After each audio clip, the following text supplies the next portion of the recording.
ओम ध्याये सदा सवितृमण्डलमध्यवर्ती नारायणा सरसिजासन सन्नविष्टि केयूरवाङ्नगरकुण्डलमाङ्किरीटी हारये हिरण्यविपुर्धृतशङ्खचक्र हे सूर्यसहस्रांशो तेजो राशि जगत्पतये अनुकंपय मां भक्त गणार्घं दिवाकर।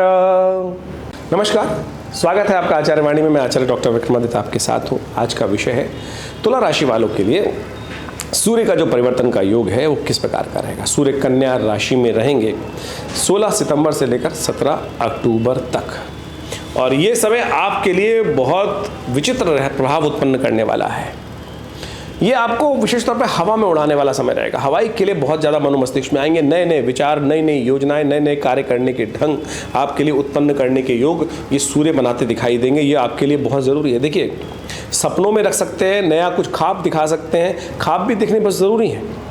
तुला राशि वालों ये समझना चाहिए कि जिन्होंने ख्वाब ही नहीं देखे वो उनमें जीवन में तरक्की का योग क्या बनाएंगे। तो इसलिए ग्रह योग दिखा रहे हैं कि नए नए विचार, नई नई प्लानिंग आपके मनोमस्तिष्क में उत्पन्न होने के योग बनते दिखाई देंगे। ये सूर्य का प्रभाव बहुत ही बड़ा विचित्र उत्पन्न करता दिखाई देगा। देह को पूर्ति करनी, यानी आप अपने एम्बिशंस को पूर्ति करने के लिए बहुत ज़बरदस्त जोर लगाते दिखाई देंगे। प्राणों पर भी खेलने के योग बन सकते हैं, दाव पे लगाने के योग बन सकते हैं। लेकिन दाव पे लगाने के लिए हमने जो शब्द का उच्चारण किया, अपनी जान को भी हथेली पे रखकर आगे बढ़े, रिस्क लेना, ये ठीक नहीं है साहब। एम्बिशंस हों, बिल्कुल होने चाहिए, सपने होने चाहिए बिल्कुल, लेकिन ओवर एम्बिशियस होना ये समस्या का कारण है। तो ऐसे में बस इस बात का ध्यान रखना है कि सीमा ध्यान रखनी है कि कौन सी सीमा होनी चाहिए कि जहाँ तक हम उन सपनों को, अपनी चादर को देखते हुए कार्य कराने का प्रयास करेंगे तो बिल्कुल वारे न्यारे करा सकते हैं, बहुत अच्छा कर सकते हैं। यात्राओं के योग बनते दिखाई देंगे, और साथ साथ और जो लोग प्रेम संबंधों में, उनके लिए भी कुछ नया होने के योग बनते दिखाई देंगे। खासतौर पर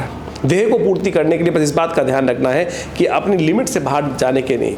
धन प्राप्त करने के लिए बहुत ज़्यादा जो अंदर से पिपासा होती है ना, वो बहुत अत्यधिक उत्पन्न होने के योग बन सकते हैं। ध्यान रखिएगा, ओवर एम्बिशियस होना, महत्वाकांक्षा में बहुत ज़्यादा बियॉन्ड करना, शेयर मार्केट में रिस्क लेकर कार्य करना, ये आपके लिए थोड़ा सावधानी वाला बात दिखाई देती है। अपनी चादर से बाहर जाकर कार्य करना कहीं ना कहीं नुकसान दे सकता है। जैसे कोई इलेक्शन में लग गया और बहुत ज़्यादा उधार लेकर, इधर से उधार लेकर, उधर से उधार लेकर, ऐसे में दाव पर लगाने वाला काम, ये कहीं ना कहीं आपको नुकसान दे सकता है। तो इस संबंध में आपको ध्यान रखने की बहुत ज़्यादा ज़रूरत रहेगी। थोड़ा अपने एम्बिशंस पर, उड़ान पर थोड़ी लगाम की ज़रूरत है। जो व्यक्ति अपने मन को लगाम में नहीं रख सकता, ध्यान रखिएगा तुला राशि वालों, वैसे ही आपका जो लग्न है तुला है, बैलेंस करने वाला है, और लोग आपके साथ न्याय नहीं करते हैं और आप भी अपने साथ न्याय नहीं कर पाते हैं। बहुत बार ये समस्याएं हैं। तो ऐसे में ध्यान रखिएगा, अपने विचारों को, अपने मन को थोड़े लगाम में रखने का आपको प्रयास करना चाहिए। ये आपके लिए सबसे ज़रूरी बात है। ऐसे में सूर्य का जो योग बन रहा है बहुत विचित्र ग्रहों के साथ बन रहा है। केतु वहाँ पहले से विराजमान रहेंगे, बुध वहाँ पे 23 सितंबर को वहाँ पहुँच जाएंगे, 10 अक्टूबर तक वहाँ रहेंगे। चंद्रमा भी वहाँ साथ में चतुर्ग्रही योग बना लेंगे, वो बनाएंगे करीब 1 अक्टूबर से लेकर 4 अक्टूबर के बीच में। और मंगल की पूर्ण दृष्टि वहाँ भाग्य में बैठे हुए इन चारों ग्रहों पर रहेगी। ये दृष्टि का योग जो है, चतुर्ग्रही दृष्टि का योग जो है, ये कहीं ना कहीं अशुभ है। ये कहीं ना कहीं उपद्रव कराने वाला है, ये कहीं ना कहीं विशेष तौर पर फंसाने वाला है, आपदाओं का योग बनाता दिखाई देगा। ऐसे में 2 ग्रहण भी पड़ेंगे इस दौरान में। 2 ग्रहण जो योग पड़ेंगे ये भी विशेष तौर पर रहेंगे। सारा का सारा सूर्य और चंद्रमा के संबंध में जो बनते दिखाई दे रहे हैं आपकी राशि के अनुसार से 12वें और 6ठे भाव में योग बन रहा दिखाई दे रहा है। ये कहीं ना कहीं आपको फंसाने वाला योग बना सकता है, और ऐसे में जहाँ ये ग्रहण पड़ने वाला है उनके लिए तो बहुत ज़्यादा सावधानी वाली बात है। यदि हम बात करें यूएई, रशिया इत्यादि, अमेरिका इत्यादि, यूरोप इत्यादि, अफ्रीका इत्यादि देशों में, टर्की इत्यादि देशों में ये ग्रहण का पूर्ण प्रभाव रहेगा। 2 ग्रहण एक साथ पड़ेंगे, चंद्र ग्रहण और सूर्य ग्रहण, जो 17 तारीख को और 2 अक्टूबर के बीच में पड़ेगा। ये कहीं ना कहीं उपद्रवकारी ग्रहण है, अशांति को फैलाते दिखाई दे रहे हैं, प्राकृतिक आपदाओं को लाने के योग बना सकते हैं, ज्वालामुखी विस्फोट करने के योग बना सकते हैं, बम इत्यादि विस्फोट के योग बना सकते हैं। तो ऐसे में थोड़ा ध्यान रखने की ज़रूरत ज़्यादा दिखाई देती है। जैसा तुला राशि वालों के लिए बताया, जिन मामलों में अच्छा है उनमें अच्छा है, जिन मामलों में खराब है उनमें थोड़ी सावधानी बरतने का प्रयास करें। उपाय क्या किया जाए ये भी समझ लेना चाहिए। देखिए, बुध का परिवर्तन बहुत विशेष है। बुध स्वग्रही होकर, उच्च के होकर 12वें भाव में जो विराजमान होने, लेकिन अस्त अवस्था में हो रहे हैं, ये भी एक बड़ी विचित्र स्थिति उत्पन्न करती दिखाई दे रही है। कई बार अपने कार्यों में दाव लगाते हुए ऐसा हो सकता है कि किसी पर आपने विश्वास किया और आखिरी मोमेंट पे जो लोग आपके साथ हैं वो आपको बिल्कुल अकेला छोड़ दें। तो इसलिए ध्यान रखिएगा, बहुत ज़्यादा अपने बाहुबल पर, अपनी सीमा पर पहचानते हुए कार्य करने का प्रयास करना चाहिए। लोगों से धोखा मिलने के योग इन दौरान इस सूर्य के बाकी ग्रहों के परिवर्तन के साथ साथ आपकी राशि में बनते दिखाई दे रहे हैं। तो ऐसे में बाकी सब ग्रहों को भी, आपको जन्मपत्री को भी समझना चाहिए। यहाँ तो हमने गोचर का प्रभाव, इन समस्त ग्रहों का किस प्रकार से युति का प्रभाव जो है वो आपके समक्ष रखने का प्रयास किया है। इसको परिवर्तन करने के लिए उनके उपाय शास्त्र में वर्णित है। सबसे पहली बात तो अपनी महत्वाकांक्षा को ध्यान रखें, ओवर एम्बिशियस ना हो, सीमा में रहते हुए कार्य करने का प्रयास करें, रिस्क एक लेवल तक ही लेने का प्रयास करें, सूर्य का नित्य प्रति जल दें। देखिए, तुला राशि वालों के लिए सबसे अच्छा ये है कि तांबे के लोटे में थोड़ा सा इत्र डालकर भगवान सूर्य को नित्य प्रति जल सूर्य उदय से होने से पहले पहले जागकर स्नान कर यदि देंगे तो ये बहुत अच्छा उपाय आपके लिए बनेगा और ये आपके लिए कहीं ना कहीं नेगेटिव प्रभाव को हटाने वाला, आगे बढ़ने के योग बना सकता है। बुद्ध का उपाय भी करना आपके लिए अच्छा रहेगा। बुद्ध के निमित्त एक उपाय हम आपको बताने का प्रयास कर रहे हैं, वो आप नित्य प्रति कीजिए। एक तो बुद्ध जो अस्त हो रहे हैं, बुद्ध अस्त होने की वजह से क्या होता है कि थोड़ा सा मैनेजमेंट में दिक्कत आने के योग बनाते हैं, चीज़ों को ऑर्गेनाइज करने में बुद्धि का सही उपयोग नहीं हो पाता है उस समय। तो हरी चीज़ों का दान, गाय के प्रति पालक को खिलाना, बहनों की सेवा करना, उनका आशीर्वाद लेना और साथ साथ बुआ इत्यादि के संबंध ध्यान रखना। ऐसे में जुकाम जितना ज़्यादा रहेगा ना तो आपकी राशि के अनुसार से बुद्ध वो थोड़ा सा कष्ट देने के योग बना सकता है। तो इस बात का सब उपाय करते हुए, थोड़ा ध्यान रखते हुए कार्य करेंगे तो अच्छा रहेगा आपके लिए। ग्रह नक्षत्रों का प्रभाव हर व्यक्ति के हर जीवन में अवश्य होता है। कण कण पर ग्रहों का प्रभाव होता है।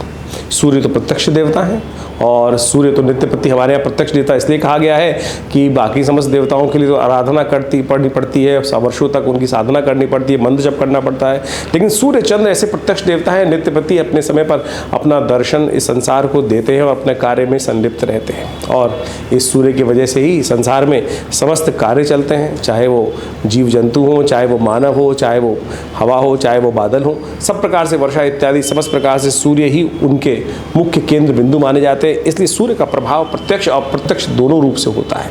प्रत्यक्ष प्रभाव तो समस्त संसार को पता ही है, अप्रत्यक्ष प्रभाव ज्योतिष ने उसका अनुसंधान शोध कर समझने का प्रयास किया और वही हमने आपके समक्ष उपस्थित किया। और सूर्य को ठीक करने के लिए अनेक उपाय शास्त्र में विद्यमान है। उन सब उपायों को आप करें तो बहुत सुंदर तरीके से आप अपने कष्टों को जीवन से दूर करने के योग बना सकते हैं। शास्त्र में अनेक प्रमाण उपस्थित है जिनके द्वारा सूर्य के विभिन्न उपायों को हमें अवश्य करने का प्रयास करना चाहिए। सूर्य के देवता जो विशेष तौर पे कहे जाते हैं, सूर्य की जो आराधना की जाती है गायत्री के अंतर्गत की जाती है और सवितुर देवता उनके हैं, गायत्री छंद है विशेष तौर पर। और समस्त अनिष्टों को दूर करने के लिए भगवान सूर्य को नित्य प्रति अर्घ देना सबसे श्रेष्ठ भारतीय संस्कृति में बताया गया है। सूर्य को अर्घ देने का भी एक पूर्ण वैज्ञानिक तरीका है। किस प्रकार से सूर्य को अर्घ देते हैं, ये नहीं कि केवल लोटा लेके जल डाल दिया। कहा जाता है कि सूर्य को अर्घ देने के लिए एक जर्मन साइंटिस्ट ने रिसर्च की और जर्मन साइंटिस्ट ने उसको प्रत्यक्ष रूप से आज मॉडर्न तरीके से समझाने का प्रयास किया कि होता क्या है कि सूर्य को जल देने से।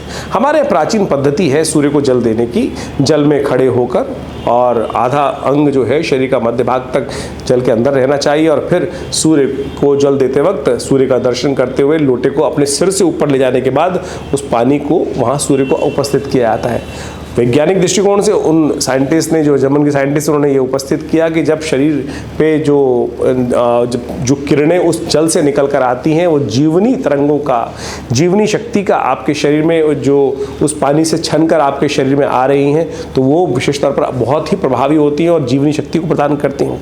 हमारे यहाँ मेघ स्नान का भी बड़ा वर्णन आता है। उसमें भी जब सूर्य निकला हुआ हो और तब बारिश पड़ रही हो और यदि वो बारिश सूर्य के जो किरणें हैं उनसे चार्ज हो जाती है और वो पानी जब शरीर में पड़ता है तो वो भी जीवनी शक्ति का और बहुत सारे शरीर में आदि व्याधियों को दूर करने के लिए बड़ा उपयुक्त माना जाता है। इसलिए इस जो बारिश में जब सूर्य निकल रहा और उस समय जब मेघ पड़ रहा हो, बारिश पड़ रही हो, तो वो सबसे ज़्यादा उपयुक्त स्थान से माना जाता है। उस बारिश में भीगना सब प्रकार से, बारिश का पानी शरीर में पड़ना सब प्रकार से शुभ और विशेष तौर पर बीमारियों को दूर करने वाला, जीवनी शक्ति को संचार करने वाला माना जाता है। तो इसी प्रकार से जब वैज्ञानिक जो बाहर से जर्मन ने साइंटिस्ट आए और उन्होंने हेल्थ मैगजीन में उनका एक आर्टिकल भी विशेष तौर पर छपा जो लंदन से छपती है। तो सोचें, भारतीय संस्कृति में हर चीज़ को जो समझाया गया वो कहीं ना कहीं आदि भौतिक आदि दैविक के साथ साथ वैज्ञानिक प्रमाणों पर भी सत्य रूप से प्रतिष्ठित बैठती है। तो हमको समझने का प्रयास करना चाहिए। तो सूर्य का प्रभाव आपने समझा, किस प्रकार से सूर्य परिवर्तन होते हैं और सूर्य का परिवर्तन का प्रभाव जो आप पर पड़ रहा है उसमें आप अनेक प्रकार से उनको ठीक करने के लिए मंत्र जप कर कर अनेक प्रकार से समस्याओं को ठीक करने के लिए उसका रास्ता अपना सकते हैं। तो आप सबको उनका मंत्र जप और साथ साथ आदित्य हृदय स्तोत्र का पाठ करना चाहिए, गायत्री का पाठ करना चाहिए। सूर्य के निमित्त गेहूं का दान सबसे श्रेष्ठ माना जाता है, वो आप अवश्य रूप से करने का प्रयास कीजिए। देखिए सूर्य का यह परिवर्तन आपके लिए बहुत विशेष बनता दिखाई दे रहा है और इन उपचारों को कर कर आप उन समस्याओं को ठीक करने का रास्ता भी बना सकते हैं जो जीवन में सूर्य के द्वारा और विभिन्न ग्रहों के द्वारा उपस्थित होती हैं।